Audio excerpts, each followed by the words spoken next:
주를 사랑함이 내게 복이라. 한 걸음씩 더 가까이 주와 함께함이 내게 복이라. 한 걸음씩 더 가까이 주를 사랑함이 내게 복이라. 주의 깃으로 날 덮으시니 날개 아래 피하리로다. 주의 진실함 내 방패가 되시니 모든 두려움 내게서 사라지네. 한 걸음씩 더 가까이 주와 함께함이 내게 복이라. 한 걸음씩 더 가까이 주를 사랑함이 내게 복이라. 한 걸음씩 더 가까이 주와 함께함이 내게 복이라. 한 걸음씩 더 가까이 주를 사랑함이 내게 복이라. 내 아버지 나를 받으소서. 내 아버지 나를 받으소서. 거짓 아닌 진실함으로 주께 나갑니다. 내 아버지 기도 들으소서. 입술 아닌 참 마음으로 주께 나갑니다. 한 걸음씩 더 가까이 주와 함께함이 내게 복이라. 한 걸음씩 더 가까이 주를 사랑함이 내게 복이라. 주의 깃으로 날 덮으시니 날개 아래 피하리로다. 주의 진실함 내 방패가 되시니 모든 두려움 내게서 사라지네. 한 걸음씩 더 가까이 주와 함께함이 내게 복이라. 한 걸음씩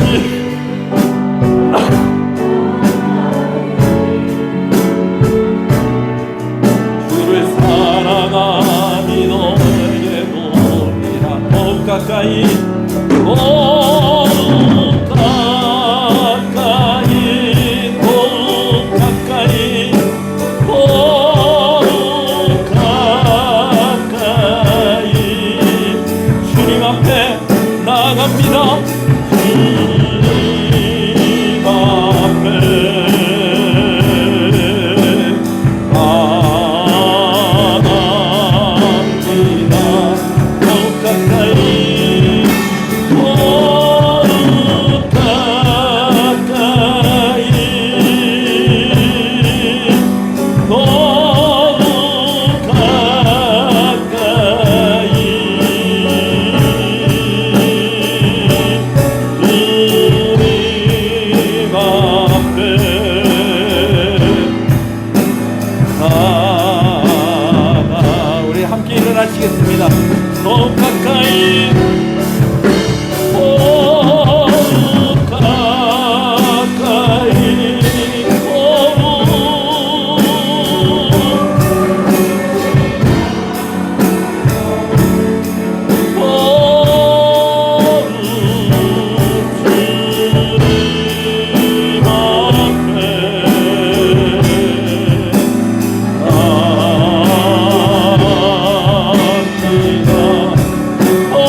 더욱 가까이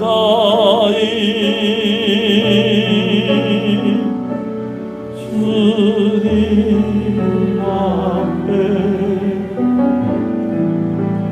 나아갑니다. 신앙을 고백하시겠습니다.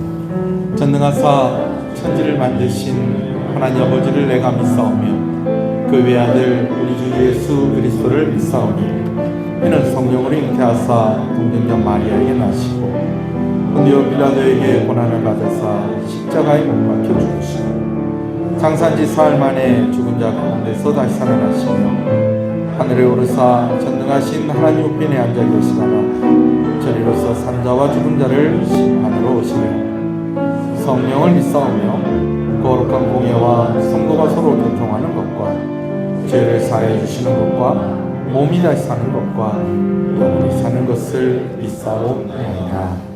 아멘. 70장 찬송입니다.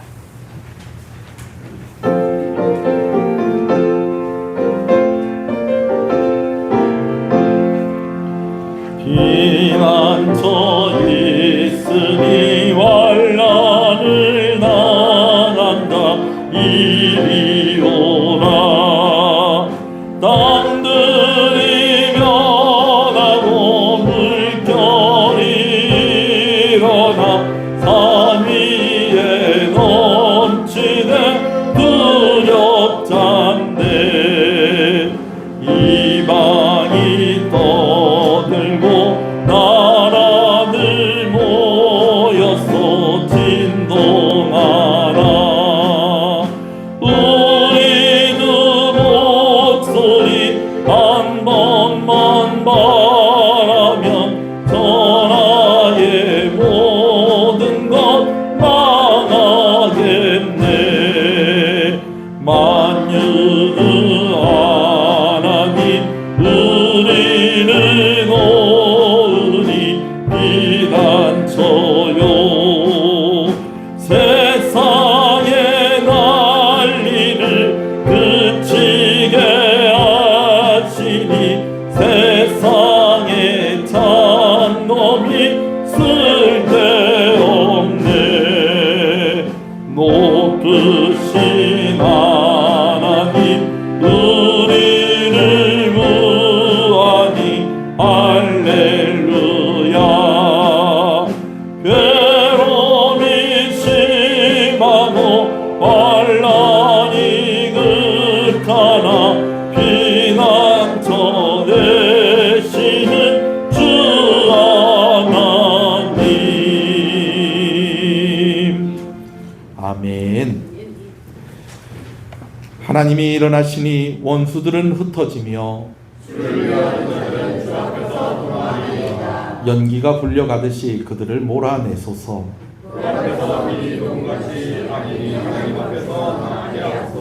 의인은 기뻐하여 하나님 앞에서 뛰놀며 기뻐하고 즐거워할지어다. 하늘을 타고 광야에서 행하시던 이를 위하여 대로를 수축하라. 그의 거룩한 처소에 계신 하나님은 고아의 아버지이시며 과부의 재판장이시라. 갇힌 자들은 이끌어내사 형통하게 하시느니라. 하나님이여 주께서 가난한 자를 위하여 주의 은택을 준비하셨나이다. 아멘. 앉으시겠습니다. 기도합니다. 하나님의 은혜를 감사합니다. 복된 주일을 우리에게 허락하시고 예배의 자리에 나와 하나님의 이름을 부르며 하나님께 경배와 찬양으로 나아오게 하시는 것을 감사합니다. 모든 영광을 홀로 받으시옵소서. 우리의 모든 것을 하나님께 드릴 때에 특별히 마음을 드리는 시간이 되어지기를 소원합니다. 우리의 모든 것이 하나님께 집중되어 있게 하여 주시고 우리의 모든 마음이 하나님을 향하게 하여 주시옵소서.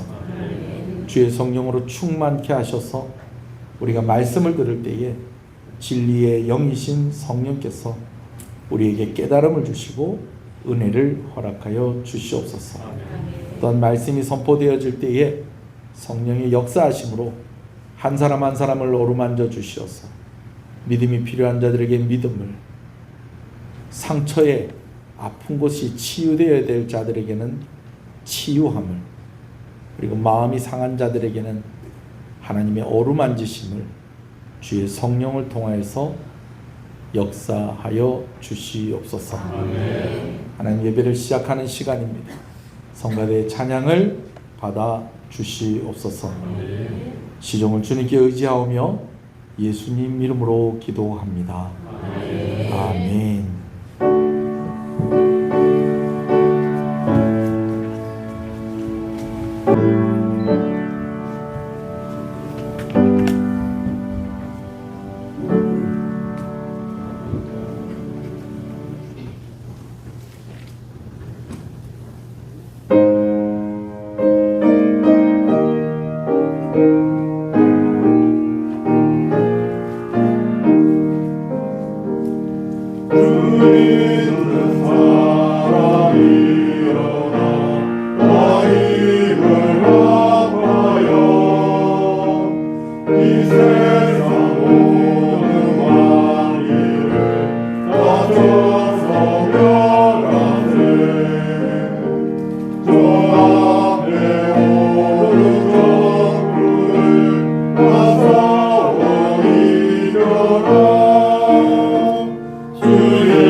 왕이신 나의 하나님,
할렐루야. 우리 앞 옆 사람 인사하시겠습니다. 착한 성도님 잘 오셨습니다. 주 안에서 잘 되고 있습니다. 더 잘 됩니다. 갈수록 잘 됩니다. 반드시 잘 됩니다. 할렐루야. 네. 감사합니다. 말씀을 함께 보겠습니다. 하나님 말씀은 다니엘서 11장 36절에서 45절의 말씀입니다. 다니엘 11장 36절에서 45절 말씀입니다. 한 목소리로 말씀을 읽습니다. 그 왕은 자기 마음대로 행하며 스스로 높여 모든 신보다 크다 하며 비상한 말로 신들의 신을 대적하며 형통하기를 분노하심이 그칠 때까지 하리니 이는 그 작정된 일을 반드시 이룰 것임이라. 그가 모든 것보다 스스로 크다 하고 그의 조상들의 신들과 여자들이 흠모하는 것을 돌보지 아니하며 어떤 신도 돌아보지 아니하고 그 대신에 강한 신을 공경할 것이요 또 그의 조상들이 알지 못하던 신에게 금, 은, 보석과 보물을 들여 공경할 것이며 그는 이방인을 힘입어 크게 견고한 선성들을 점령할 것이요 무릇 그를 안다 하는 자에게는 영광을 더하여 여러 백성을 다스리게도 하며 그에게서 뇌물을 받고 땅을 나눠 주기도 하리라. 마지막 때에 남방 왕이 그와 힘을 겨룰 것이나 북방 왕이 병거와 마병과 많은 배로 회오리 바람처럼 그에게로 마주와서 그 여러 나라에 침공하여 물이 넘침같이 지나갈 것이요 그가 또 영화로운 땅에 들어갈 것이요 많은 나라를 패망하게 할 것이니 오직 에돔과 모압과 암몬 자손의 지도자들은 그의 손에서 벗어나리라. 그가 여러 나라들에 그의 손을 펴리니 애굽 땅도 면하지 못할 것이니 그가 권세로 애굽의 금, 은과 모든 보물을 차지할 것이요 리비아 사람과 구스 사람이 그의 시종이 되리라. 그러나 동북에서부터 소문이 이르러 그를 번민하게 하므로 그가 분노하여 나가서 많은 무리를 다 죽이며 멸망시키고자 할 것이요 그가 장막 궁전을 바다와 영화롭고 거룩한 산 사이에 세울 것이나 그의 종말이 이르리니 도와줄 자가 없으리라. 아멘. 할렐루야. 다니엘 11장 말씀 이제 오늘 마무리를 합니다. 제가 이제까지 설교하면서 성경을 순서대로 이렇게 본문의 순서대로 이렇게 설교를 해 나가면서 이렇게 양이 많고 설명할 양들이 많고 또 이렇게 길게 여러 번 설교한 적이 있었나 싶을 정도로 아마 다니엘 11장 말씀 나누시면서 여러분들에게 조금 많은 유익함도 있었겠지만 약간의 피로감도 있었을 것 같습니다. 오늘 또 마지막 시간입니다. 그러나 또 12장이 남아 있습니다. 네. 다니엘서 11장의 대부분의 내용은 헬라 제국에 대한 내용을 담고 있습니다. 헬라 제국의 본격적인 전성기라고 할 수 있는 알렉산더 대왕의 이야기로부터 시작을 해서 이제 알렉산더가 죽고 난 이후에 나라가 넷수로 나눠지고 그 넷수로 나눠진 나라는 두 나라로 이제 정리가 됩니다. 남방 왕과 북방 왕으로 이렇게 왕조로 이렇게 정리가 되어지는데 이 남방 왕과 북방 왕이 어디를 중심으로 해서 싸우는 거예요. 이스라엘의 예루살렘 땅이 있는 가나안과 페니키아 이쪽 땅에서 계속 전쟁을 하다가 마지막에 1차, 2차, 3차, 4차까지는 남방 왕이 이겼는데 5차부터는 누가 이겼다는 겁니까? 북방 왕이 이기게 되어지고 그로부터 이제 왕위가 쭉 물려받게 되어지는데 어디까지 오느냐? 안디오크 4세까지 온다라는 것이죠. 이 안디오크 4세 여러분 이렇게 다니엘서를 듣다가 보니까 이런 사람의 이름도 알게 되는 거지. 우리가 알렉산더는 알아도 안디오크 4세는 익숙하다 안 익숙하다? 안 익숙하다라는 거예요. 지금 설교하는 저도 이름도 왜 이렇게 긴지 그 뒤에다가 자기 이름을 또 네 글자를 더 붙였어요. 에피파네스 5글자네. 에피파네스를 더 붙여놨어요. 그래서 안디오크 4세 에피파네스 이게 이제 이름이에요. 그 이름을 가진 이 왕의 이야기까지 나오는데 제일 비중 있게 저를 보세요. 제일 비중 있게 다루고 있는 왕의 이름이 누구다? 안디오크 4세 에피파네스입니다. 목사님, 본문에는 안디오쿠 4세 에피파네스가 없는데요. 예언의 말씀이에요. 다니엘이 이 말씀을 받을 때는 예언으로 받았기 때문에 이런 왕이 있을 것이고 이런 일들이 있을 것이다 라는 것인데, 이 시간이 지나고 나서 보니까 이런 일들을 한 왕이 진짜로 있고 없고, 있고 이런 사건이 있고 없고, 있고 다 이루어졌는데, 그러고 보니까 이 사람의 이 말씀에 해당하는 사람이 누구라는 거예요? 안디오크 4세 에피파네스라는 것입니다. 그런데 알렉산더에 대해서는 두 절밖에 얘기를 안 하는데, 제일 비중을 많이 두고 있는 안디오크 4세에 대해서는 왜 이렇게 이야기를 많이 하느냐? 그가 누구를 닮았다는 것입니까? 적 그리스도를 닮았다는 것입니다. 적 그리스도의 특징을, 거의 모든 적 그리스도의 특징을 안디오크 4세가 가지고 있었다라는 것이죠. 36절에서 39절을 보면 그 왕은 자기 마음대로 행했다. 스스로 높여 모든 신보다 크다 하며 비상한 말로 신들의 신을 대적하여 형통하기를, 그러면서 쭉 이렇게 이야기가 나오는데 무슨 얘기냐면요, 이 안디오크 4세가요 처음에는요 이 사람이 어디 출신이냐면 오리지널 헬라 출신이 아니고, 알렉산더가 이제 메대와 바사 지역을 싹 정복을 하잖아요, 그죠? 바벨론, 메대, 바사가 있는 이 시리아 땅에 있는 그쪽에 살던 사람이에요. 그러니까 그리스 헬라 사람들이 최고의 신으로 섬기는 신이 누굽니까? 제우스입니다. 제우스. 그리고 시리아 사람들이 섬기는 또 신들이 있는 거예요. 바벨론 사람, 메대, 바사 사람들이 원래 섬기던 신들이 있는데, 이 사람이 자기 신을 버리고 누구에게로 붙은 거예요? 제일 센 신, 제우스 쪽으로 붙은 거예요. 왜냐하면 이렇게 보니까 헬라가 자기 나라를 먹었으니까, 우리가 섬기던 자기 출신 지역을 정복을 했으니까 원래 이 지역에서 섬기던 신보다 누가 더 세다? 제우스가 더 세다. 그렇게 해서 이제 제우스를 이제 섬기는 사람이 된 겁니다. 근데 시간이 지나면서요, 이제는 어느 쪽으로 바뀌냐면 제우스 신보다 더 위대한 신이 있다. 우리는 누군데? 우리는 하나님인데, 이 안디오크 4세는 제우스보다 더 위대한 존재가 있는데 그게 누구냐? 나다. 그러면서 그 뒤에다가 무슨 이름을 붙였다는 거예요? 5글자. 에피파네스. 이게 무슨 뜻이라는 거예요? 보이는 신. 맨날 보이지 않는 신을 섬기지 말고 이제부터 보이는 신을 섬겨라. 그 보이는 신이 누구다? 나다.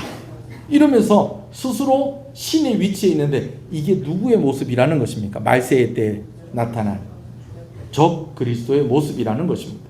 거기다가 하나님을 믿는 사람들, 하나님이 선택한 백성들을 얼마나 핍박을 하는지 모릅니다. 그냥 자기 마음에 안 든다고 그냥 이집트 정복하러 갔다가, 남왕조 정복하러 갔다가 로마가 방해를 해가지고 정복하지 못하니까 어디 와서 아프리하고, 그냥 이스라엘의 예루살렘에 와가지고 그냥 사람들 죽이고 노략질 해가고, 그리고 또 한 번 또 실패하고 나니까 또 오면서 어떻게 하는 거예요? 이제 노략질 할 게 없으니까 그냥 다 두드려 부수고, 이제 나중에는요 이스라엘 사람들이 예루살렘 성전에서 예배하는 거 금지시키고, 그 다음에 제단 위에다가 뭐 올리면 안 되는데 돼지 올리면 안 되는데 돼지 올려갖고 제사 지내게 하고, 그 돼지 피를 또 어디다 뿌리고, 성전에다 막 뿌리고, 성전에다가 뭘 세워놓고 제우스 신상을 세우는데, 재밌는 건요 학자들이 그래요.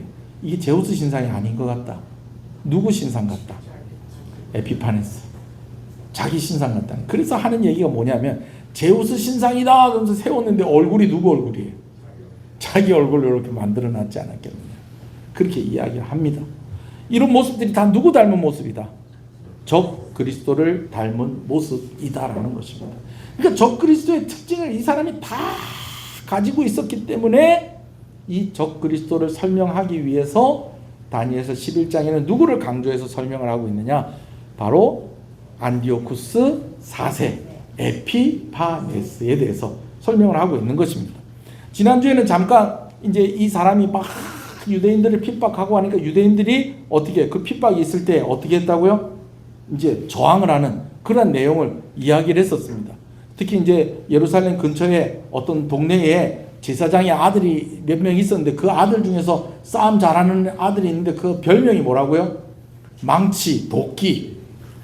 이게 무슨 야인시대도 아니고 별명이 형님 망치입니다, 형님 도끼입니다, 뭐 이런 것처럼 그런 별명이 붙을 정도로 아주 싸움을 잘하는 이 아들 하나가 있었는데, 그 이름이 뭐냐? 마카비입니다. 마카비. 이 마카비라는 이 제사장의 아들 이름이에요. 제사장의 아들 이 마카비라는 사람을 중심으로 해서 저항운동이 일어나는데 놀랍게도 예루살렘 성을 수복을 합니다. 빼앗습니다.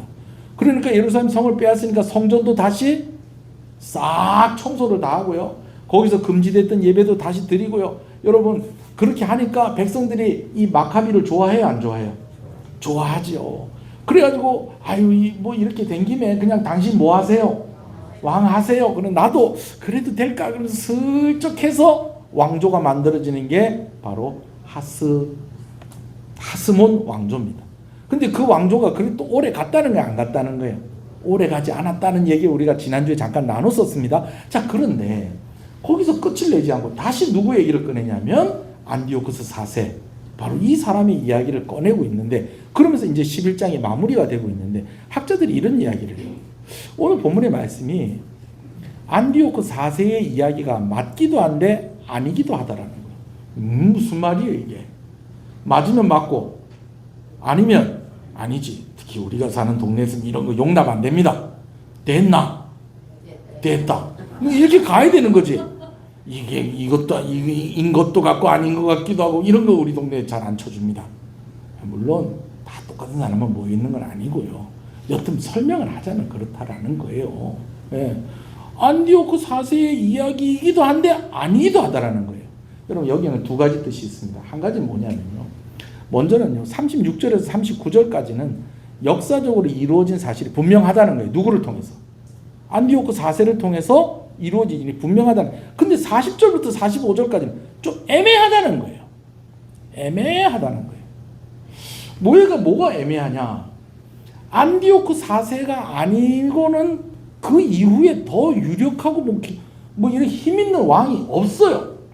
그런데 안디오쿠 4세의 생애를 보면 40절부터 45절까지의 내용에 담겨있는 그런 일들이 비슷한 일이 있는데 또 맞춰보면 이게 딱 들어맞는다 안 맞는다? 안 맞는다는 거예요. 자, 여기에는요 두 가지 의미가 있습니다. 첫 번째는요, 따라합시다. 아직 안 이루어진 일이 있다.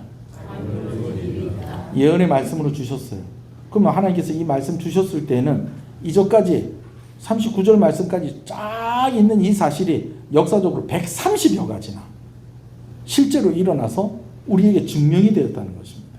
근데 40절부터 45절까지가 안 이루어졌다. 그러면 이거는 예언이 잘못된 것이 아니라 먼저는 뭐로 생각해 봐야 된다? 아직 이루어지지 않은 내용이다 라고 그렇게 생각을 해봐야 된다는 겁니다.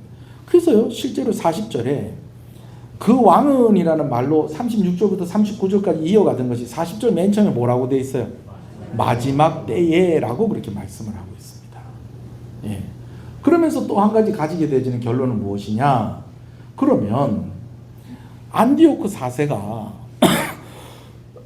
누구의 특징을 다 가지고 있다는 거예요. 다 가지고 있는데 마지막 때에 일어날 일이 그에게 해당되지 않는다는 것은 곧 그가 적 그리스도라는 거예요? 적 그리스도를 닮은 사람이라는 거예요? 적 그리스도가 아니라 적 그리스도를 닮은 사람이다 라고 하는 결론이 나오게 되어지는 것입니다. 무슨 얘기인지 아시겠죠? 여러분 오늘 잘 따라오시네요. 사실은 제가 오늘 일부 예배 때 조금 말씀 좀 헤맸거든요. 이 나누는데 막 좀 이렇게 좀 어려웠는데 여러분 잘 따라오십니다. 할렐루야.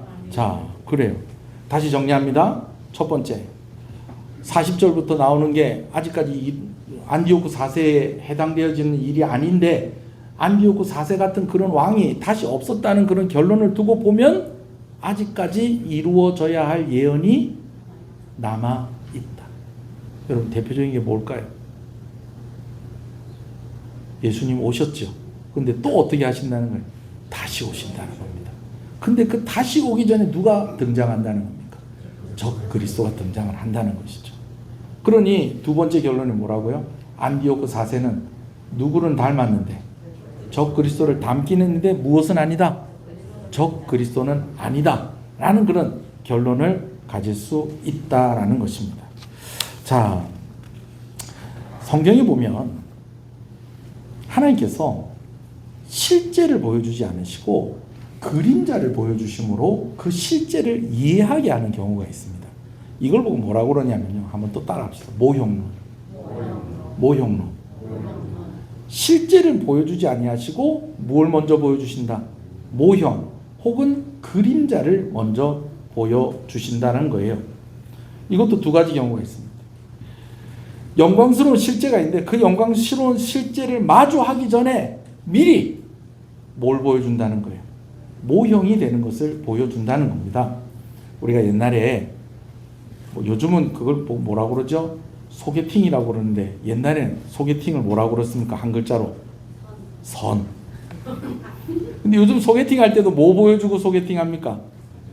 사진 보여주고 한번 만나볼래? 그러면서 하잖아요. 저는 안 해봐서 잘 모르겠어요. 저는 그냥 자연스럽게 둘이 눈이 맞았어요. 근데 뭐 하는 거예요? 그 사람 만나게 되면 뭐 보여주듯이 사진 보여주듯이 모형과 그림자를 먼저 보여주신다는 거예요. 가장 대표적인 것이 뭐냐면 다윗입니다. 다윗 왕을 통해서 먼저 누구를 보여주시는 거예요? 예수님을 보여주시는 것입니다. 그런데 사실은요, 실체는 누가 실체인 거예요? 예수님이 진짜고, 눈에 보이는 건 누가 보이지만, 다윗이 보이지만 진짜는 누구고? 예수님이시다라는 것입니다.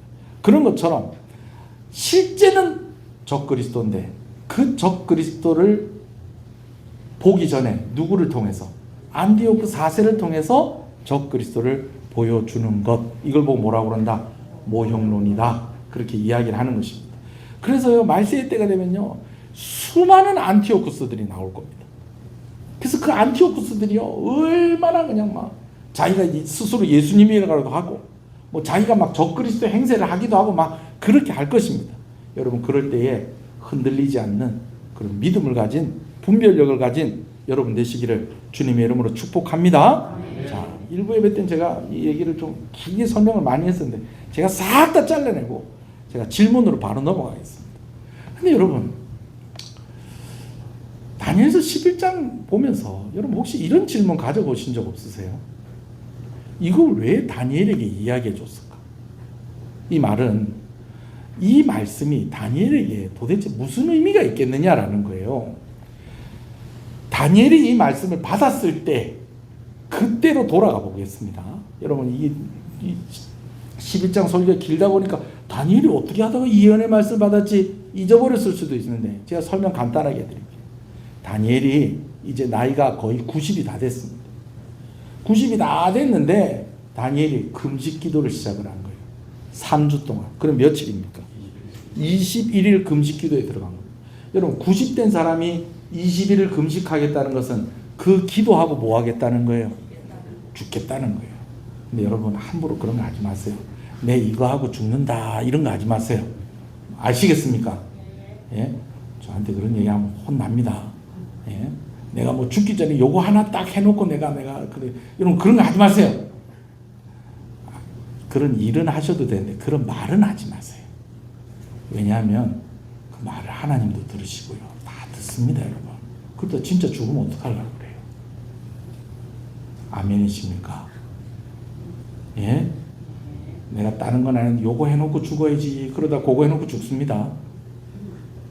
뭔 말인지 아시겠어요? 그런 얘기나 해라 하지 마라. 하지 마라.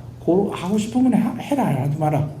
하고 그런 말은 하지 말고. 할렐루야. 자, 그러나 다니엘의 각오는 그거였습니다. 내가 90의 나이에 21일 금식하면 뭐 할 수도 있다. 죽을 수도 있다. 그러나 나 뭐 할 거다. 금식해야 되겠다. 기도해야 되겠다. 왜? 그에게 기도해야 될 이유가 있었어요. 드디어 그의 꿈이 이제 이루어진 겁니다. 어떤 꿈을 그가 가지고 있었냐면 17살쯤에 예루살렘의 귀족 집안에서 잘 살고 매일 아침마다 하나님께 예배드리고 늘 하나님께 기도하고 그렇게 살았던 청년이 어느 날 바벨론이라는 나라에 느부갓네살 왕이 그가 살고 있었던 예루살렘을 쳐들어와 가지고 그 예루살렘을 함락을 시키더니 성 안에 있는, 성전에 있는 그 좋은 금은 기물들을 싹 다 노략질해 가면서 성 안에서 쓸만한 젊은 사람들, 괜찮은 인재들 다 끌고 어디로 데리고 온 거예요? 바빌론 포로로 끌고 온 거예요. 그가 끌려오면서 무너져가는 예루살렘 성을 보고 노략질 당하는 성전을 본 거예요. 그리고 나중에 소문을 들으니까 그 성전이, 노략질 당한 그 성전이 또 어떻게 됐다는 거예요. 다 무너져 버렸다라는 것입니다. 그런 이야기를 들었을 때 하나님을 믿는 다니엘의 마음에 얼마나 큰 상처였겠습니까? 근데 그가 하나님 원망하지 않고, 하나님 다시 회복되는 날을 주십시오. 그렇게 기도하는 가운데 하나님 깨달음을 딱 주시는데, 말씀을 통해서 하나님께서 확신을 주시는데, 무슨 확신을 주시냐? 70년 기한이 차면 이 백성들이 다시 어디로 돌아갈 것이다. 포로로 끌려왔던 이들이 다시 예루살렘에 돌아가서 성벽 재건하고 무너진 성전 다시 세우고, 이런 약속을 하나님께서 주시는데 드디어 그 약속이 이루어진 거예요. 1차 귀환단이.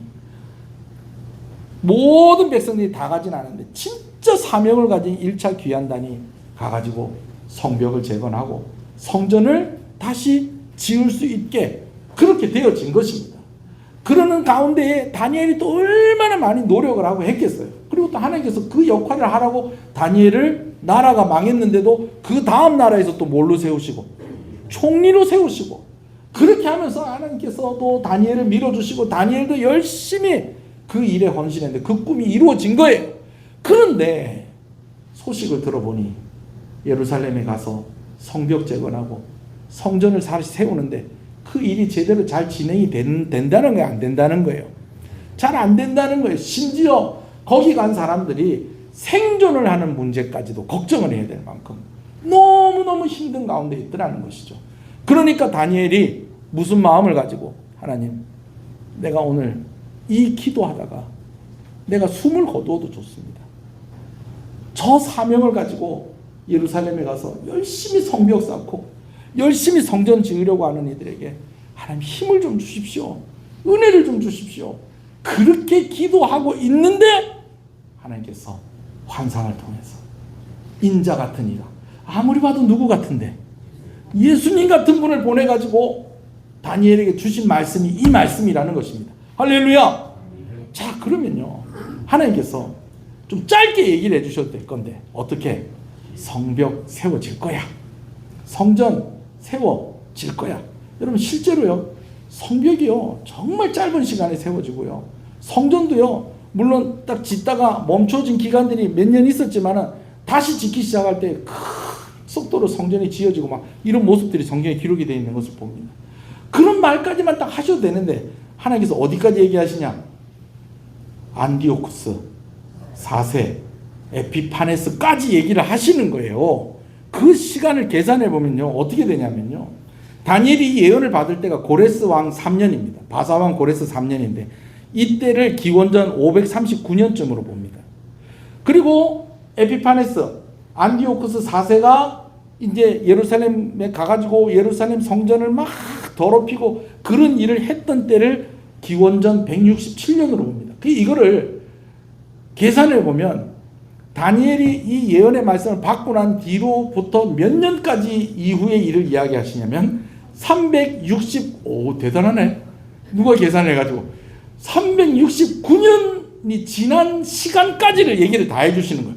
거기다가 우리 방금 전에 봤잖아요. 40절부터는 아직 이루어졌다 안 이루어졌다, 이루어지지 않은 일까지도 얘기를 해주셨으니까 369년 그 이후까지 더 먼 미래까지 하나님께서 쭉 다 이야기를 해주셨다는 거예요. 여러분 어떠세요? 여러분 입장에서 여러분 하나님께서 여러분들에게 369년, 헷갈릴 것 같아요. 370년을 합시다. 예? 그래도 되겠어요? 한 370년 후의 일을 얘기해 주면 좋겠어요. 한 370년, 다시. 하나님께서 여러분들에게 370년쯤 뒤의 일을 얘기해 주면 좋겠어요? 아니면 371 정도의 일을 얘기해 주시면 좋겠어요? 그렇지. 그러면 주식도 사고, 땅도 사고, 에? 복권도 사고, 뭐 이리 할 건데 370년 뒤의 일을 얘기해 주면 그게 나한테 무슨 소용이 있겠어요? 그래요, 안 그래요? 제 말을 듣고 보니 그렇죠. 그럼 하나님께서 왜 이런 걸 얘기를 다 해주셨냐는 거예요. 왜 이런 얘기를 다 해주셨냐는 거예요. 며칠 있다 있을 일들 얘기해 주면 좋지. 안 그러면 한 1년쯤 370일이면 365일은 뭐 거의 1년 아닙니까? 한 1년 뒤에 있을 일들을 다 얘기를 해주시면 예? 시장이 누가 된 건가?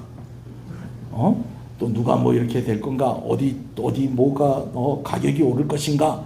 또 무슨 사업을 하면 대박이 날 것인가? 1년 뒤에 그거 알면은 지금부터 딱 준비해서 1년 뒤에 대박 딱 터뜨리면 되는데 370년 너무 멀다. 하나님께서 왜 그렇게 하셨을까? 이 시간들을 속에서 하나님이 보여주신 것이 있어요. 나라가 막 왕성하겠습니다. 그리고 그 나라가 왕성하게 쓰는 과정 가운데 막 여러 왕들이 막 나타납니다. 알렉산더도 있고 막 여러 왕들이 있습니다. 근데 그 왕들이 영광이 계속 가더라는 거예요. 언젠가는 끝이 나더라는 거예요. 끝이 나요. 근데 하나님의 영광은 끝이지 않는다는 거죠. 그 시간들 속에서 사람들이 죽고 살고 계속 그렇게 반복을 하는데 하나님은 여전히 다니엘에게 예언을 주셨을 때에는 아니 그 이전부터 그리고 다니엘에게 예언으로 주신 그 말씀 그 이후까지도 하나님은 여전히 살아계시는 하나님이시다라는 것입니다. 할렐루야. 거기다 그 역사의 소용돌이 속에서 이스라엘 백성들을 하나님께서 꽉 붙잡아 주셨어요. 그들이 멸망하지 아니하고 그 전쟁터 가운데에서도 살아남게 하시고 보호하시는 하나님의 모습을 보여주신 것입니다. 그러면 다니엘에게는 또 어떤 의미가 있느냐? 이런 의미가 있는 것입니다. 하나님께서 다니엘에게 이렇게 이야기하신다고 보시면 돼요. 다니엘아, 너 정말 수고 많이 했다. 네가 지금 이제 너의 생이 얼마 남지 않았던 것을 너도 알 것인데 그 이후 걱정하지 마라. 그 이후의 시간들 속에도 누가 있다? 내가 있다라는 것입니다. 할렐루야.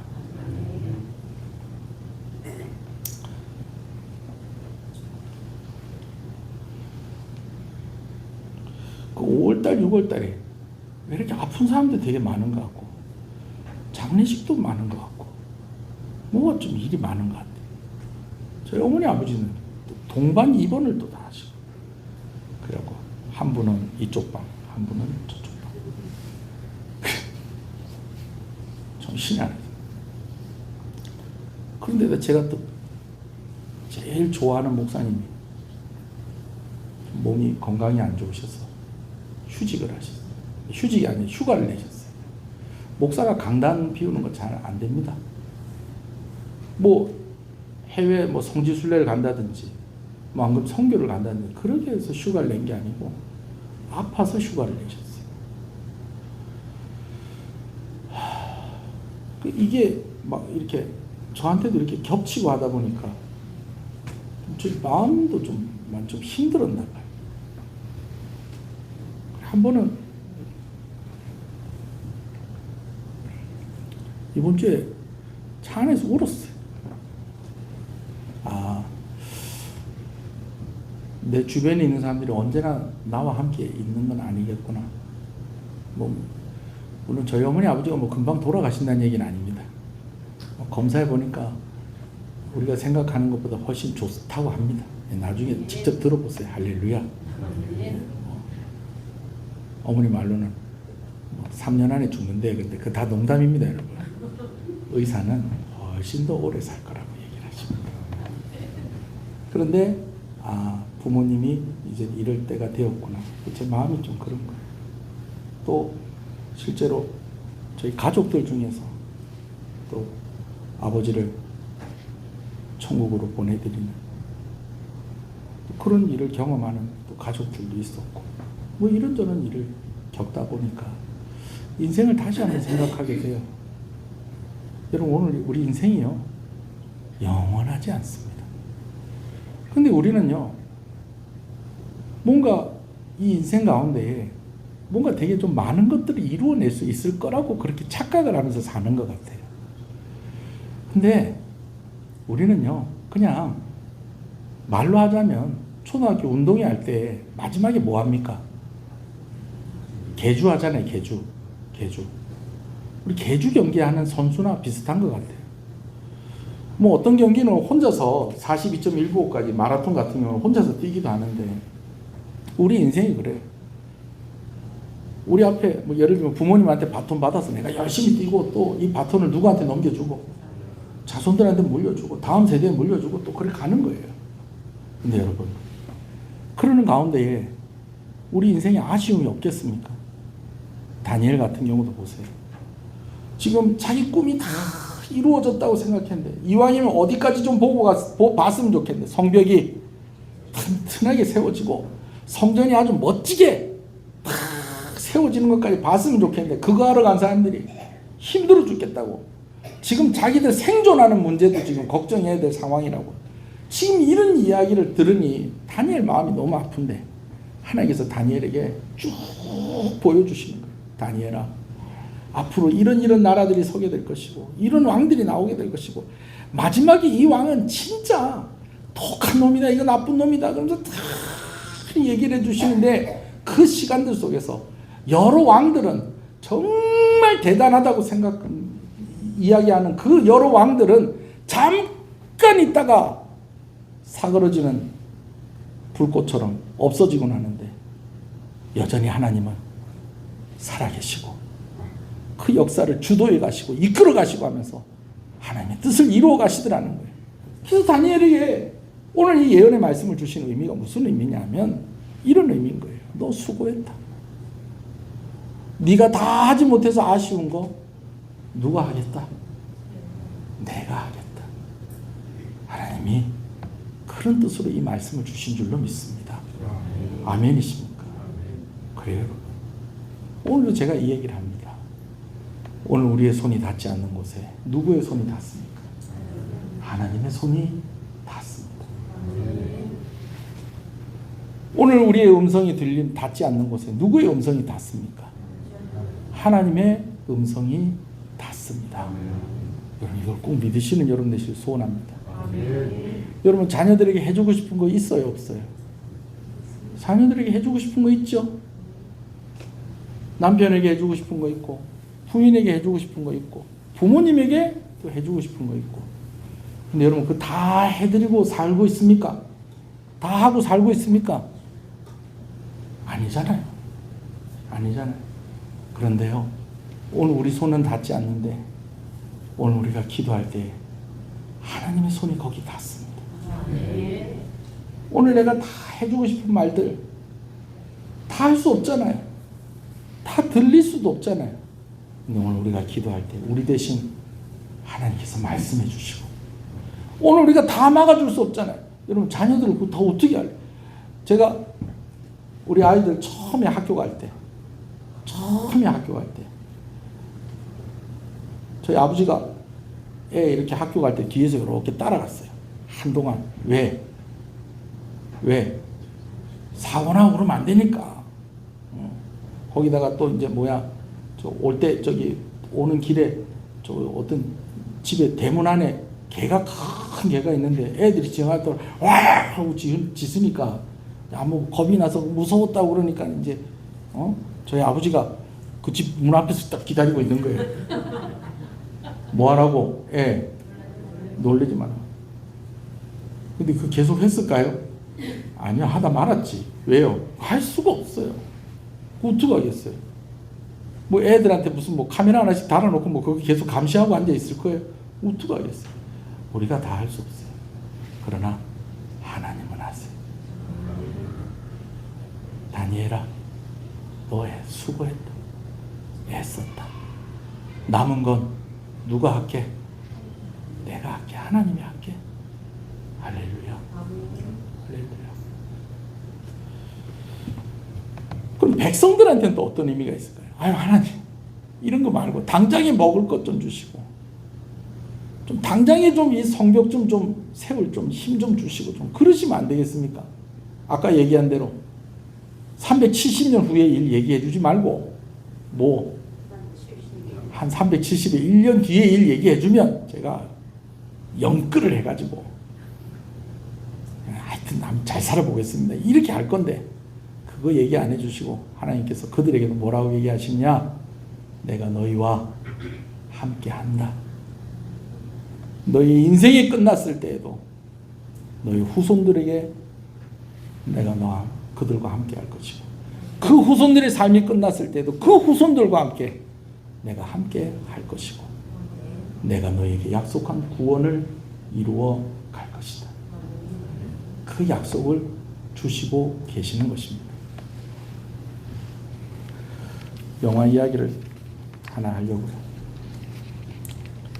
이번 주에 제가 우연히 어떤 한 영화를 접했는데, 더 비지터라는 영화입니다. 2007년에 나온 영화. 똑같은 이름으로 한 영화가 되게 유명한 영화가 있어요. 근데 그거 약간 코미디, 뭐 약간 풍자적인 좀 그런 내용인데, 이 영화의 내용이 이렇습니다. 대학에서 경제학을 가르치는 웰터라는 이름을 가진 교수가 있어요. 이 교수님이 그 영화에서 그렇게 얘기해요. 나는 20년 동안 똑같은 강의를 하고 있다. 네.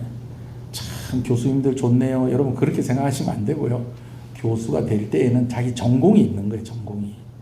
그러니까 이제 기본적인 것들 다 이렇게 가르치다 보니까 자기가 느끼기에는 20년 동안 뭐 하고 있다는 거예요. 똑같은 과목을 가르치고 있다. 여러분 이렇게 이야기할 때 사는 게 재미가 있다 없다? 사는 게 재미가 없어. 자기가 이제 취미로 내가 이거 하나는 내가 꼭 내가 해보고 싶다 그래서 피아노 레슨을 받는데, 이제 클래식 피아노 곡을 이제 레슨을 이렇게 탕탕탕탕 하는데, 옆에 이제 가르치는 이제 좀 나이 드신 피아노 선생님이 이 웰터 교수님을 쳐다보는 눈빛이 곱다 안 곱다? 안 곱다. 그럼 맨날 쳐도 요 맨날 틀리냐? 눈이 딱 그렇게 얘기하고 있는. 그럼 또 자기는 또 맨날 치면서도 또 자꾸 틀리니까 또 이것도 재미가 있다 없다? 이것도 재미가 없어. 근데 그의 삶이 이렇게 제일 의욕이 없고 재미가 없는 이유는 부인이 먼저 죽은 거예요. 부인과 사별을 하고 나니까 인생에 아무런 뭐 그런 의욕이 없어지는 거예요. 그러니 가서 제자들을 만나가지고 젊은 대학생들을 만나면 경제학자고 하니까 또 돈 버는 얘기도 하고, 물론 경제학자가 돈 버는 거 가르쳐 주는 건 아니지만 좀 경제적인 거라든지 뭐 시사적인 얘기도 하고 뭐 그러다 열띤 토론도 하고 그러면 막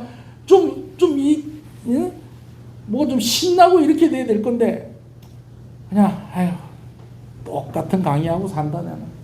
그러면서 또 꾸준하기는 꾸준해가지고 늘지도 않는 피아노는 또 맨날 가서 배우는데, 선생님은 맨날 자기를 어떻게 보고 곱지 않은 눈으로 살짝 째려보고 있고, 그것도 의식하면서 또 틀렸네 그러면서 여기까지 합시다 그래서 또 가고, 재미가 하나도 없는 그런 삶을 살고 있었다는 거예요.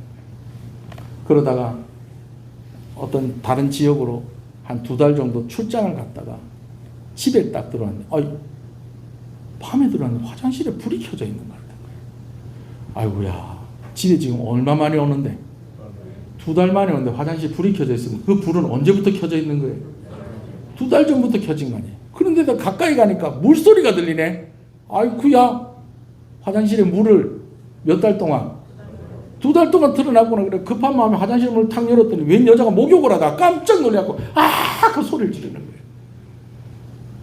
거예요. 이게 무슨 일인가 싶고 자기가 더 놀래가지고 문을 탁 닫으니까 당신 누구냐? 그러면서 막 안에서 막 여자가 막 비명을 지르면서 조금 있으면 내 남자친구 올 건데 너 나쁜 생각할 생각하지 말고 너 빨리 도망가 그러면서 막 여자가 막 소리를 지르는데 자기는 너무 당황스러운 거예요. 왜 당황스러우냐? 그 집이 누구 집이에요? 자기 집이잖아. 우리 아버지가 312호에 입원해 계시고 우리 어머니가 3112호에 입원해 계시고 우리 어머니가 3111호에 입원을 해 계시는데 참 우연히도 침대 위치가 똑같아요. 근데 아버지가 누워 계시는데 엊그저께인가 어머니가 오시더니 왜 내 침대에 누워있어 그러더라는 거예요. 아버지는 어디 누워 계시는데? 자기 침대에 누워 계시는데 어머니 한 칸 더 가야 되는데 미리 들어가가지고 왜 내 침대에 누워있어? 그러는 거예요. 여기 내 침대야. 그러니까 어머니가 나가시더래요.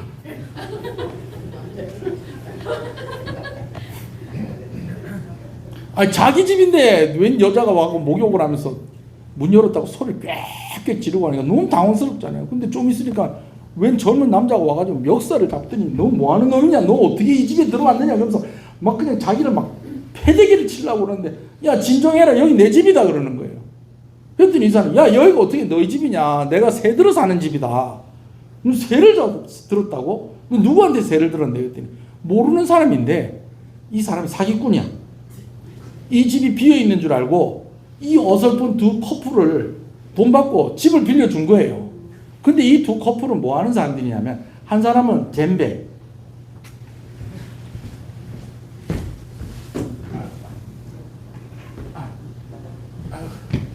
이거 제가 아까 이거 갖다 놓는다니 잊어버렸어요. 창현이 이거 젬베 맞나? 젬베. 요거 연주하는 사람이에요. 요거 연주하는 사람이고, 여자는 뭐 하는 사람이냐면 이제 그거 하는 사람이 이제 자기 손으로 이제 수공예를 해가지고 귀걸이도 만들고 목걸이도 만들고 해서 파는 이제 그런 사람인데, 이 두 사람이 약점을 가지고 있어요. 뭐냐면 불법 체류자였더라고요. 불법 체류자니까 이 사람이, 이 웰터 이 사람이 자기 집이니까 경찰 부르자 그러니까, 아니 경찰 부르지 마라, 우리 나갈게, 미안하다, 가는 거예요. 왜? 자기들 억울하죠. 왜? 가지고 있는 거 다 털어서 이 집에 새를 들어서 살았는데, 그 새 준 사람이 주인이 아니고 그게 누구였던 거야? 사기꾼이었던 거예요. 사기꾼. 그러고 할 수 없이 짐을 다 챙겨갖고 나가고 있는데, 웰터가 이리 보니까 이 두 사람 좀 안 됐는 거야. 근데 뭘 하나 또 놔두고 갔네? 그래갖고 이거 갖다 주자 그러면서 이렇게 보는데, 이 사람들이 갈 곳이 없으니까 길에서 이러고 있는 거예요. 그래 가까이 가가지고 오늘 저녁 때 잘 데는 있느냐 그랬더니, 말은 그렇게 하지, 아니, 오늘 저녁 때 친구 집에서 자면 됩니다. 그런데 갈 데 없으면 우리 가서 자고 가라, 오늘 밤에 자고 가라. 그래도 되느냐, 갈 데 있다고 그러고서 그 따라와가지고 그 집에서 하룻밤 자고 아침에 이렇게 딱 일어났는데, 이 남자가 요거를 이 한참에서 연습을 하고 있는 거예요. 그래갖고 이 연습을 하고 있는데 보니까 위에는 입었는데 밑에는 팬티만 입은 거야. 그 이렇게 치고 있다가 이제 집주인이 나오니까, 아유 죄송합니다, 시끄러웠죠. 이제 제가 이제 연습 그만하겠습니다. 그랬더니 이분이, 사람 없는 집에서 사람 소리가 나오는 거 좋은 거지, 아니, 연습 계속 해도 된다 그랬더니, 아이 고맙습니다, 대신에 바지를 입을게요. 그러면서 나가서 바지 입고 들어가고 또 계속 이렇게 치는데, 이 젬베 소리가 정겹고 좋아지는 거예요. 그러더니 이 사람들을 하루만 재워주는 게 아니라 계속 재워주는 거예요. 재워주다가 어느 날 이 젬베 치는 이 사람이 이야기를 하는데, 오늘 저녁에 제 여자친구가 맛있는 음식을 해준다고 그러는데 같이 드실래요? 그러다가 어떻게 하는 거예요? 같이 밥 먹고. 그러다가 어느 날 초청장을 이렇게 주면서, 제가 연주하는 곳인데 여기 와서 제 연주 한번 들어보세요. 그랬더니 처음에는 안 간다 그랬다가 나중에 거기가 어딘데? 그랬더니 찾아가서 봤더니 재즈 바인데, 거기서 이 사람은 젬베를 연주하고 다른 사람이 이제 악기를 탁 하는데, 이 사람이 젬베를 가지고 이렇게 하는데, 분위기가 너무 좋은 거예요. 여러분, 그렇게 하다 보니까는 이 불법 체류자들과 그냥 같이 동거를 하게 된 것입니다. 근데 변화가 생겼어요. 어떤 변화가 생겼느냐? 의욕이 없던 이 사람이 생기가 돌기 시작하고 의욕이 생기기 시작을 했다는 것입니다. 어떤 사람들은 나중에는 어떻게 되냐면, 이 불법 체류자였던 이 사람이 지하철에서 시비가 붙었는데, 경찰에 와서 신분증 내보라고 하니까는 이 사람이 뭐예요? 불법 체류자가 돼가지고 수용소에 갇혀버려요. 그 수용소에 갇혀버렸는데, 이 웰터 교수가 자기가 하는 일을 다 제쳐놓고 이 사람을 그 수용소에서 빼내고 오려고 그렇게 애를 씁니다. 근데 결국에는 이 사람이 그 나라에서 추방이 되어서 자기 나라로 이제 가게 되어집니다. 그러는 가운데 이 사람이 혼자서 젬베를 이렇게 메고 오다가, 마지막 장면이에요. 지하철 타는 거기 이렇게 지하철 오는 걸 기다리는 그 일쭉한 의자에 앉아서 젬베를 꺼내더니 막 이걸 치는데 맨 처음에 나왔던 그런 의욕이 없는 모습이 아니라 정말 어떤 뭔가를 좀 크게 다짐한 것 같은 그런 모습으로 젬베를 막 치는데 여러분 그게 무슨 뜻일까요? 내가 기어코 너 우리나라로 내가 다시 데리고 올게 라고 하는 그런 의지를 젬베를 치는 걸로 보여주는 거예요. 재밌는 장면이 하나 있어요. 어떤 장면이 이 영화의 하이라이트라고 하는데 수용소에 갇혀 있는 이 사람을 이제 그 타렉이라는 이 젬베 치는 사람한테 면회를 갔어요. 면회를 가고 이런저런 이야기를 하다 보니까 참 우리 둘이 이렇게 만나서 이런 관계가 됐다는 게 참 신기하다 뭐 이런저런 이야기를 나누다가 우리 한번 좀 만났는데 연주를 해볼까 그러면서 이 수용소에 갇힌 사람이 수화기를 이렇게 들고 가슴을 이렇게 하는 겁니다. 그랬더니 이 사람이 가슴을 치니까 자기도 모르게 또 뭐 하는 거예요. 리듬을 타기 시작을 하는 거예요. 그랬더니 바깥에서 수화기를 내려놓고 요 유리판이 있는데 여기 요렇게 탁자같이 이렇게 기댈 수 있는 고기를 이렇게 하면서 그 안에서 둘이서 같이 연주를 하는 그 장면이 이 영화의 가장 하이라이트입니다. 자, 여러분 제가 방금 전에 말씀을 드린 이 영화를 어떤 사람은 불법 이민자들의 비참한 현실을 보여주고 있다라고 그렇게 해석을 합니다. 또 어떤 사람은 수준은 있지만 참 발전하기가 힘든 클래식 음악을 내던지고 이제는 리듬에 취하는 그런 진정한 음악을 만나는 그런 주인공의 모습을 그린 영화다. 뭐 이렇게 해석을 합니다. 근데 여러분들이 들을 때 저는 어떻게 해석을 하고 여러분들에게 말씀을 드린 것 같아요. 이 사람의 삶의 의욕이 생긴 것은 그 이유가 어디에 있다? 함께 하는 사람이 생기고 나서부터다라는 것입니다. 여러분 어떤 사람은요 역사의 소용돌이 속에서 힘들기만 한 이스라엘 백성들의 모습을 봅니다. 근데 또 어떤 사람은요 그 힘들고 어려운 상황 속에서 그 백성을 붙잡고 그 백성과 함께 하시고 그 백성을 보호하시고 보존하시는 하나님을 보는 것입니다.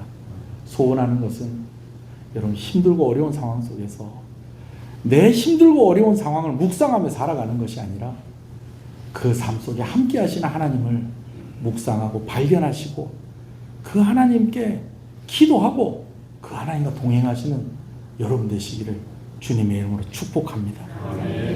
여러분 하나님께서 이 긴 역사를 왜 그 힘들어하는 사람들에게 미리 얘기를 해주시느냐? 내가 언제나 너희와 함께하고 있다는 것, 그거 말씀해 주시려고 하시는 것입니다. 좋은 음식을 만들어놨는데 혼자 먹는 게 맛있어요? 같이 먹는 게 맛있어요? 좋은 집이 있는데 혼자 사는 게 좋아요? 같이 사는 게 좋아요? 같이 사는 게 좋아요. 제가 노래를 이렇게 부르는데 나 혼자서 부르고 나 혼자 듣는 게 좋아요? 누가 들어주는 사람이 있는 게 좋아요? 들어주는 사람이 있는 게 좋아요. 백성들의 마음에 그런 마음이 드는 거예요. 내가 정말 헌신하는 마음으로 예루살렘에 왔는데 아무도 나를 안 도와주네. 아무도 우리를 안 도와주네. 성벽 쌓고 성전 지으려고 하는데 하나님도 안 도와주시는 것 같네. 그런데 하나님이 대답을 해주시는 거예요. 내가 너희와 함께 하고 있어. 내가 도와주고 있어. 이 성전은 세워질 거야. 성벽은 세워질 거야. 그러면서 불과 며칠 만에 성벽이 세워지고 성전이 세워지는 역사가 실제로 이루어졌습니다. 할렐루야.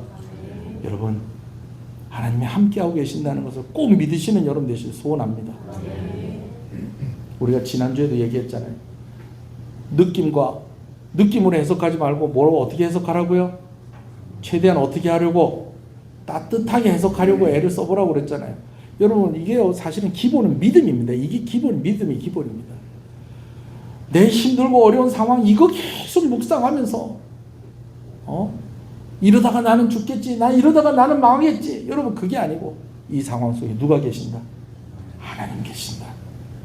지금 힘들어도 하나님이 나 붙잡고 계신다. 지금 어려워도 하나님이 날 기억하고 계신다. 여러분, 이 믿음 가진 여러분 되시길 소원합니다. 한 가지 얘기만 더 하고 마치겠습니다. 죄송합니다. 제가 청소년기 때는 제가 정확히 기억이 안 나는데 뭐 바로 잡아주세요. 틀리면. 소니는 워크맨, 삼성은 마이마이, LG는 아하. 이렇게. 이게 뭔지 아세요? 소니, 워크맨, 삼성, 마이마이, 아하, LG는 아하. 이게 뭔지 아세요? 학생들 알아요? 이 미니 카세트 이름이에요. 미니 카세트 이름. 마이마이 그러면 어디 거? 삼성 거. 아하 그러면 LG 거. 워크맨 소니 거. 아이와는 하여튼 아이와 이래가지고 이래 하는 게 있었는데, 이게 저희 청소년기 때 진짜 가지고 싶은 선물 1번이었습니다. 1번. 지금 애들이 뭐 가지고 싶은 것처럼 휴대폰 가지고 싶은 것처럼 이게 1번이었어요. 와, 정말 이 집에 이렇게 큰 오디오 시스템이나 뭐 이런 걸로만 들을 수 있는 음악을 들고 다니면서 들을 수 있는 거야. 거기다 헤드폰까지 다 끼니까 요즘까지 이런 이어폰 조그마한 거 보이지도 않는 그런 거 아니고 막 폼 나게 이런 거. 겨울에 저기 끼는 그 귀마개 같은 게 이런 거 다 끼고 이렇게 막 거기다 롤러스케이트까지 타면 막 진짜 폼 나죠. 예. 이게 소원인데 이게 단점이 있어요. 뭘 넣어야지 돼요? 예. 그렇지. 어떤 사람은 건전지, 어떤 사람은 배터리. 이걸 넣어야 되는데 이 배터리가 다 다르면 들을 수 있어요, 없어요? 없지. 그래갖고 벨름을 쳐서 다 합니다. 냉장고에 그 배터리를 넣었다가 빼고 그럼 한 곡 정도 더 듣는다. 배터리 깨물어라. 깨물면 또 한 곡 정도 더 듣는다. 뭐 그냥 막 이리 돌려라. 뭐 그러면 한 곡 정도 더 듣는다. 뭐 그러면서 막 그냥 하다가요, 여러분 획기적인 게 나옵니다. 납작한 건전지가 들어가는 그게 나오는데 알고 보니까 그 납작한 건전지가 충전하는 건전지야. 그 음악을 들으면서 전기를 꽂아 놓으면 자동으로 그 배터리에 충전까지 되는 거예요. 와, 이런 게 있구나. 근데 요즘은 이게 어디까지 왔습니까? 배터리가 무선 충전까지 왔습니다. 무선 충전까지 왔어요. 제가 무슨 얘기 하려고 그러냐면요, 무선 충전할 때요 유의하셔야 됩니다. 제대로 바싹 가까이 딱 갖다 대야지 제대로 충전됩니다. 여러분, 하나님과 가까이 하시는 여러분 되시길 소원합니다. 제대로 가까이 오시면 좋겠어요. 할렐루야. 여러분, 하나님이 여러분과 함께 하세요. 함께 하신 하나님께 여러분들도 가까이 가시길 바랍니다. 그러면 힘든 이 상황 속에 하나님이 함께 하시는구나. 하나님께서 분명히 여러분들에게 확인시켜 주실 것입니다. 자꾸 나는 배터리 요즘 빨리 나가요. 그러면 더 빨리 붙으세요. 더 바싹 붙으세요. 그러면 됩니다. 그러면 삽니다. 우리 이 찬송 한번 부르고 우리 한번 기도하십시다.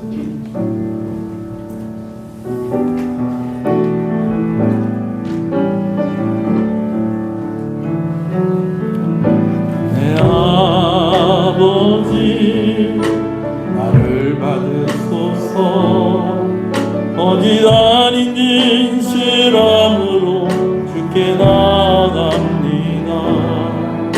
내 아버지 기도 들으소서. 입술 아닌 참마음으로 주께 나갑니다. 한 걸음씩 더 가까이 주와 함께함이 내게 보이라. 아무씩 더 가까이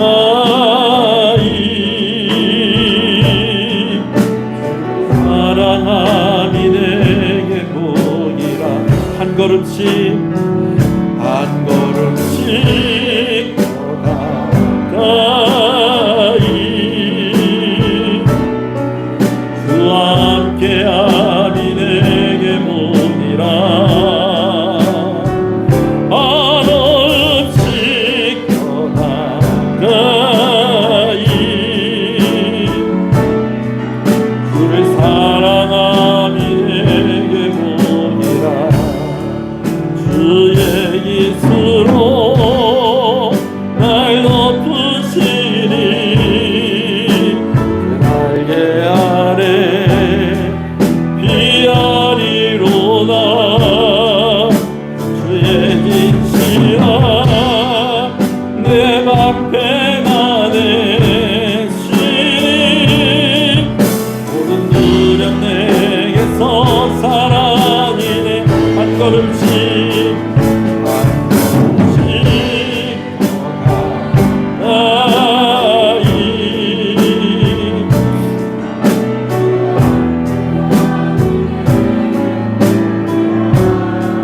여러분들이 사용하는 핸드폰은 그런지 모르겠는데 제가 사용하는 핸드폰은요, 무선 충전기나 이 충전 케이블을 연결을 하면요, 초록색 동그라미가 이렇게 쳐지면서 몇 분 후에 충전이 완료됩니다라고 나옵니다. 문득 이런 생각이 드네요. 여러분들이 하나님께 바싹 붙으면요, 하나님 여러분들한테 동그라미 하나 쳐주실 것 같아요. 잘 왔다. 내가 충전해줄게. 꽉 채워줄게. 힘내라. 이 힘 가지고 살아야 된다. 그리고 또 지치면 또 나에게 오너라. 아니, 지칠 때까지 기다리지 말고 자꾸만 나에게 오너라. 내가 동그라미 해줄게. 동그라미 해줄게. 할렐루야. 여러분, 이 그림이 그려지시죠? 하나님께 가까이 나아가겠습니다. 하나님 곁에 바싹 붙어 있겠습니다. 하나님이 나와 함께 계신 것을 내가 늘 증거로 삼을 수 있도록 하나님 살아계신 증거를 나에게 늘 허락하여 주시옵소서. 우리 이 기도의 제목으로 먼저 하나님께 나아가겠습니다. 주여, 주여,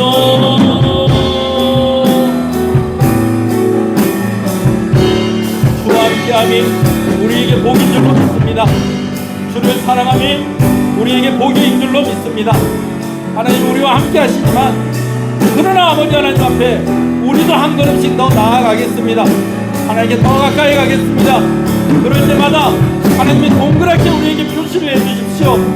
나와 함께 하신다고, 전원이 연결되었다고, 이제 충전이 시작이 되었다고, 이 힘으로 살아가라고, 완전히 꽉 채워주시겠다라고 하나님 우리에게 말씀을 주시고, 아버지 하나님 우리에게 확신을 주시기를 간절히 소원합니다. 나아갈 수 있는 힘이 없을 때도 있습니다. 그럴 때마다 하나님 나를 끄집어 당겨서라도 하나님의 곁에 나를 두시고, 아버지 하나님의 은혜와 아버지 하나님의 그 사랑 가운데에 우리가 함께하는 아버지 하나님의 삶이 되어져 있도록 주의 성령으로 충만하게 하여 주시옵소서. 자꾸만 말씀이 생각나게 하여 주시옵소서. 이 확신 가운데 흔들리지 아니하도록 오늘 우리의 삶 가운데에 하나님의 손길이 느껴지게 하여 주시옵소서. 하나님 은혜를 부어주시옵소서. 복을 허락하여 주시옵소서.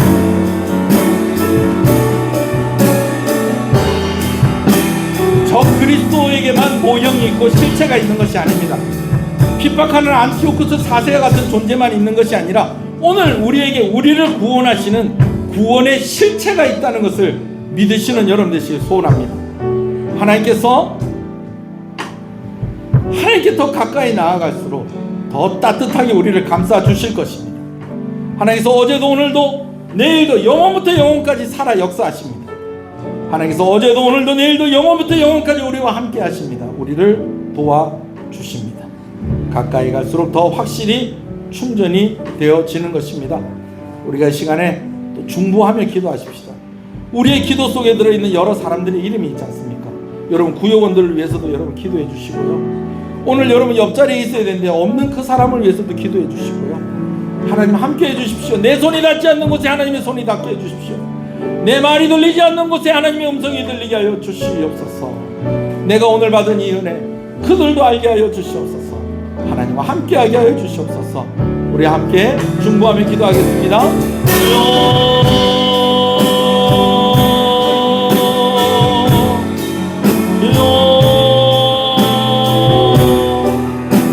목숨을 내어놓고 기도하는 다니엘에게 하나님께서 예언답으로 예언의 말씀을 주셨습니다.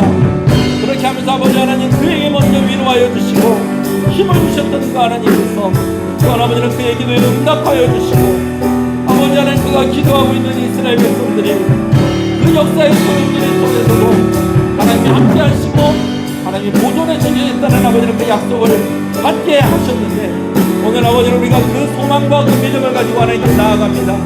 우리의 기도 속에 있는 그들의 이름을 하나님이 아시오니 하나님께서 그들을 쓰다듬어 주시옵소서.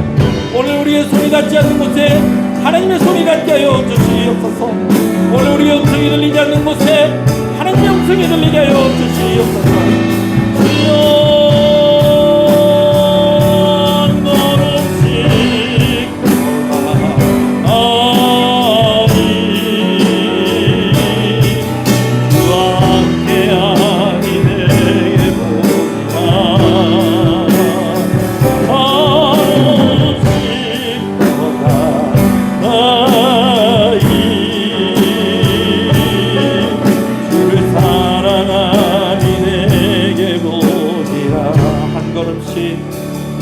한 걸음씩 더 가까이 주와 함께함이 내게 복이라 한 호흡씩 더 가까이 주를 사랑함이 내게 복이라. 하나님 감사합니다. 하나님과 함께함이 복인 것을 알게 하시는 것을 감사합니다. 하나님을 사랑함이 내게 복인 것을 알게 하시는 것을 감사합니다. 무엇을 먹든지 무엇을 마시든지 무엇을 하든지 하나님이 나와 함께 하신다는 그 믿음 가지고 아버지는 그 모든 일들을 감당해내게 하여 주시고 이겨야 될 상황이라면 이기게 하여 주시옵소서. 아버지 달려가야 될 상황이라면 달려가게 하여 주시옵소서. 방전되어 있는 것이 아니라 충전되어 있는 인생이 되게 하여 주시옵소서. 늘 우리의 곁에 계시는 주님, 우리가 조금만 곁으로 가면 동그라미를 그려주시면서 잘 왔다 내 아들아, 잘 왔다 내 딸아, 내가 너에게 힘을 넣어줄게, 가득 넣어줄게, 이 힘으로 살아라, 그리고 내 옆에 붙어 있어라, 그렇게 말씀하시는 그 음성을 오늘 말씀을 통해서 듣게 되어집니다. 한 걸음씩 한 호흡씩 주와 함께하게 하시고 주를 사랑하게 하여 주시옵소서. 귀한 것을 하나님께 드립니다. 주일원금으로 주정원금으로 드리는 손길에 하나님께서 은혜와 복을 더하여 주시기를 간절히 소원합니다. 하나님을 사랑함이 하나님과 함께함이 복이라고 하였습니다. 우리 성도들이 드린 손길들을 하나님께서 헤아려 주시고 그 형편을 하나님께서 헤아려 주셔서 하나님 강건하게 하여 주시옵소서. 생업 가운데 복을 허락하여 주셔서 그 하는 일을 통하여서 물질에 부족함이 없게 하여 주시옵소서. 오히려 풍성함으로 마음껏 주의 일들을 하게 해주시고 마음껏 이웃을 도울 수 있게 하여 주시옵소서. 건강하게 하여 주시옵소서. 특별히 건강의 문제로 입원하여 치료하고 있는 성도들이 있고 또 부모님이 또 치료 중에 있는 성도들이 있습니다. 또 여러 가지로 또 마음을 불안하게 하는 통증들과 또 두통과 또 여러 가지 것들에 또 마음이 쓰여지는 사람들이 있을 것인데 하나님 고쳐 주시옵소서. 위로하여 주시옵소서. 어루만져 주시옵소서. 치유와 회복의 능력이 하나님께 있사오니 그 능력을 행하셔서 회복시켜 주시고 치료하여 주시고 나음을 입게 하여 주시옵소서. 살려 주시옵소서. 하나님 감사합니다. 11절 하나님께 드립니다. 하나님 나의 주인임을 고백하며 드리는 손길에 하나님 그 믿음에 하나님께서 약속하시는 은혜와 복으로 충만하게 하여 주시옵시고 늘 모자람이 없게 하여 주시고 하나님 함께 하시는 은혜 책임져 주시는 주인의 능력 그 주권 가운데 살아가도록 하나님께서 은혜와 복을 더하여 주시옵소서. 성교원금으로 드립니다. 귀한 선교사님들과 함께 동력하게 하시고 또 여러 개척교회들과 동력하게 하시고 또 하나님과 함께 또 이 일들을 즐거운 마음으로 감당하게 하시는 것을 감사합니다. 하나님 또 드린 손길들 특별히 아버지 하나님 이 일을 위해서 기도하는 아버지 귀한 아버지 하나님 헌신의 손길에 하나님께서 큰 은혜를 더하여 주시고 우리 선교사님의 사역의 현장에서 있는 그 기쁨들이 아버지 하나님 이 가정 가운데도 있을 수 있도록 은혜와 복을 더하여 주시옵소서. 비전 건축원금으로 드립니다. 하나님의 주신 사명을 더 힘있게 감당하고 다음 세대를 위해서 드리는 귀한 물질입니다. 하나님께서 더하여 드렸사오니 더하여 주시는 은혜, 구별하여 드렸사오니 구별된 은혜 허락하여 주시고 특별히 기관이 드리고 또 자녀들의 이름을 적어서 또 가족들의 이름을 적어서 함께 아버지는 이 예물로 드리오니 하나님께서 응답하여 주실 때에 큰 은혜와 복을 더하여 주시고 우리 교회가 다음 세대의 소망이 있는 그런 교회가 되게 하여 주시기를 간절히 소원합니다. 벌써 여름 성령학교와 수련회를 준비하고 있는 가운데 있습니다. 준비하는 과정부터 은혜가 되게 하여 주시옵시고 이번 기회에 많은 이들이 전도되어지게 하여 주시옵시고 많은 이들이 하나님을 구주로 고백하게 되어지는 놀라운 역사가 일어나게 하여 주시옵소서. 감사함으로 드립니다. 하나님 감사합니다. 범사에 감사합니다. 하나님 감사합니다. 감사함으로 드립니다. 하나님 감사합니다. 감사함으로 드립니다. 하나님 감사합니다. 감사함으로 드립니다. 하나님 감사합니다. 범사에 감사합니다. 하나님 감사합니다. 감사함으로 드립니다. 하나님 감사합니다. 입원 중에 있사오니 하나님께서 치료하여 주시고 말끔히 낫게 하시고 정확히 진단되어서 아버지 하나님 더 건강하게 주를 섬길 수 있게 하여 주시옵소서. 하나님 은혜 감사합니다. 늘 도우신 은혜 주시고 건강을 더하여 주시고 사랑합니다. 하나님 감사합니다. 평안을 주시는 하나님, 주신 모든 것이 하나님의 은혜입니다. 하나님 감사합니다. 주 안에 있습니다. 감사합니다. 감사합니다. 범사에 감사합니다. 하나님 감사합니다. 생일을 감사해서 임민영 사모님 또 감사함으로 드립니다. 귀한 사모님의 삶 가운데에 하나님께서 또 사모가 되게 하여 주시고 또 어머니가 되게 하시고 또 아내가 되게 하시고 자녀가 되게 하시고 또 사회의 일원이 되게 하시고 아버지 이 모든 일들을 다 감당하기에 부족함이 없도록 건강을 주시고 능력 주시기를 소원합니다. 수술 후에 회복 중인 그런 부분들도 하나님께서 말끔하게 회복되어질 수 있게 하여 주시옵시고 피곤치 아니하게 하여 주시옵소서. 피곤하더라도 다시 일어날 수 있는 힘을 허락하여 주시옵소서. 아버지 성도들을 위해서 또 목사와 함께 기도하고 사역을 할 때에 그 모든 일들에 아버지 하나님께서 기름을 부어주시기를 간절히 소원합니다. 늘 삶 가운데 또 기도하고 소원하는 기도의 제목들이 있습니다. 자녀들에게 또 연로하신 부모님들에게 하나님께서 은혜 주셔서 우리 사모님의 삶이 더욱더 주로 인하여서 복된 삶이 되게 하여 주시옵소서. 예배를 섬기는 여러 손길들을 주님의 이름으로 축복합니다. 차량을 운행하고 성가대로 반주자로 안내하는 이들로 예배당을 청소하고 또 예배 후에 식사로 교제할 수 있도록 식사를 준비하고 또 그것을 마무리하는 또 그 일에 헌신된 여러 귀한 손길들을 주께서 기억하여 주시옵소서. 교사로 구역장으로 임용원으로 또 직분을 맡은 자로서 자기의 자리에서 주를 섬길 때에 교회가 더욱더 든든히 세워져 가게 하여 주시옵시고 아버지 헌신하는 자들에게 주시는 하나님의 큰 은혜가 가정 가운데 드러나고 나타나지게 하여 주시옵소서. 이 나라를 불쌍히 여겨 주시옵소서. 군복무 중에 있는 아들들이 있습니다. 특별히 아버지는 우리 교회 우리 아이들 중에서 군복무하는 아이들이 있습니다. 우리 연석이 주님께서 기억해 주시고 또 우리 현빈이 주님께서 기억해 주시고 또 그 외에도 또 아버지 하나님 공직에 있거나 또 여러 모양으로 또 사회의 일원으로서 수고하고 애쓰는 우리 성도들 하나님께서 지켜주시고 함께 하여 주시옵소서. 하나님 우리의 삶이 주께 더 가까워지게 하여 주셔서 방전된 삶이 아니라 늘 충전된 삶으로 힘있게 주에 맡겨진 일을 감당할 수 있도록 은혜를 더하여 주시옵소서. 예수님 이름으로 기도합니다. 아멘.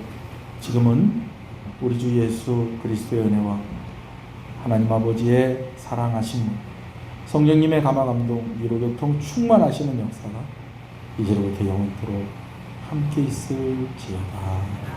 아멘.